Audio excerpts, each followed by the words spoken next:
private equity, as you know, bailing out Chrysler, buying its controlling stake from Daimler Chrysler. Does private equity actually save jobs as they try to turn companies around? That's the subject of those hearings on Capitol Hill that Melissa Lee told us about. You're going to look at that issue coming up a little bit later this hour. We are, and there are some very interesting examples on both sides of the coin. So, all of that is straight ahead, but first here's Scott Cohen with Straight Ahead. We return to the topic of private equity. The buyouts by PEs have some workers at the companies wondering about job securities. But look at the Chrysler buyout, for example. Private equity might actually be saving all those union jobs.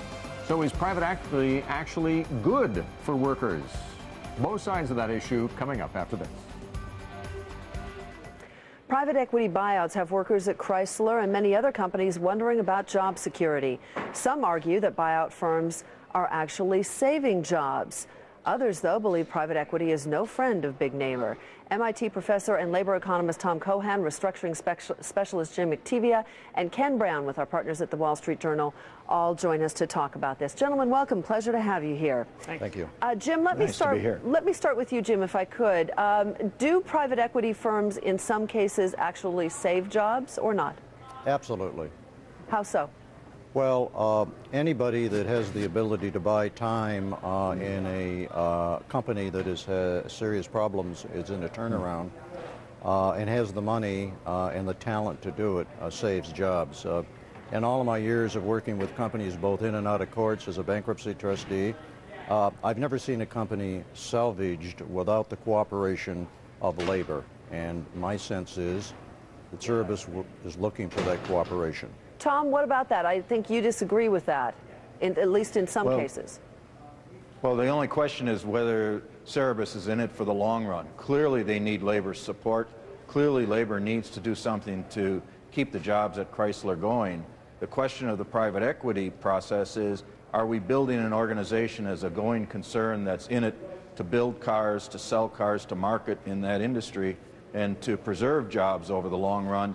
Or is it there just to turn a profit and then to sell it again to the next highest bidder? That's not the kind of corporation that serves the national interest, much less the interests of the employees and the communities involved. So, journalist Ken Brown, weigh in. Is private equity in general a friend or foe of labor, or perhaps neither?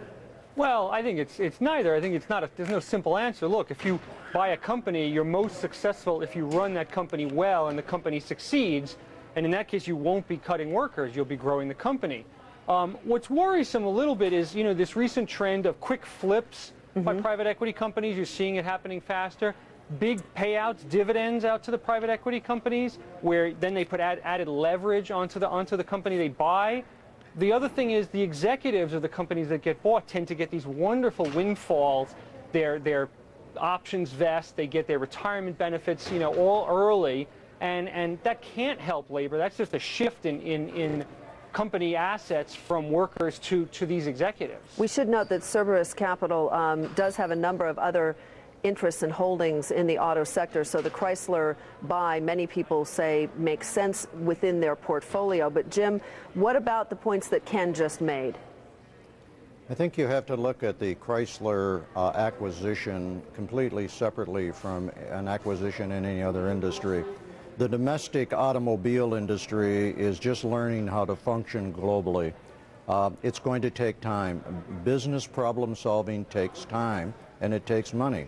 And my hunch is you're going to see the company stabilize, expand and grow, operate profitably, and my hunch is that the payoff will happen when Cerberus brings this company public again 5 years from now, 6 years from now, 10 years from now. But it isn't going to be a quick flip by any sense of the imagination.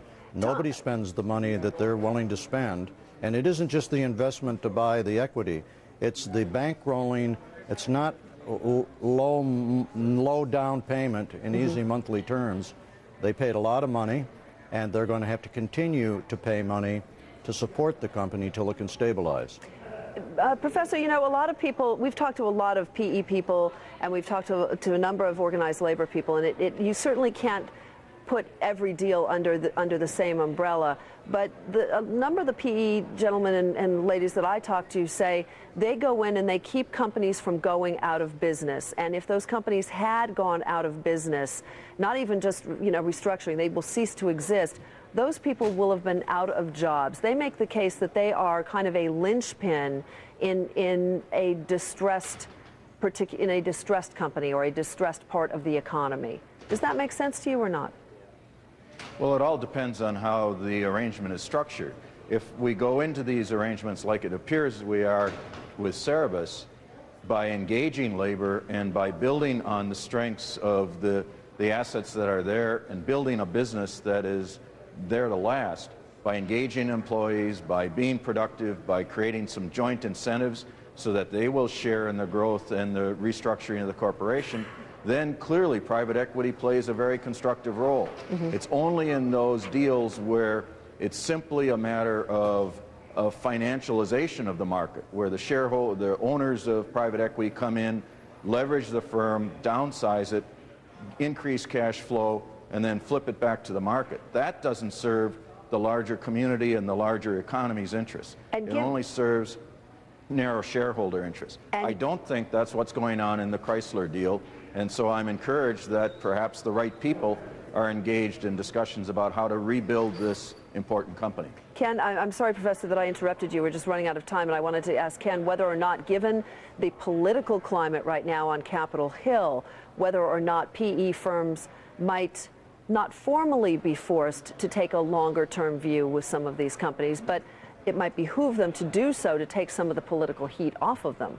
No, I think you're right. I think if there's a high-profile case where PE firm comes in, slashes 10,000 jobs, takes a big dividend, and sells the company off in a year, I think that's dangerous for them because it could end the good times they have. So I think they are being aware, and you can see they set up their own lobbying group in Washington and it's bringing these exact issues out. Yeah, his first appearance on Capitol Hill, as a matter of fact, was earlier this morning. Right. Gentlemen, thank you. Please come back and spend more time with us because this is an issue that certainly is not going away, and we appreciate all of your perspectives today. Thank you all. Thanks. Thank you. Street Signs, just a few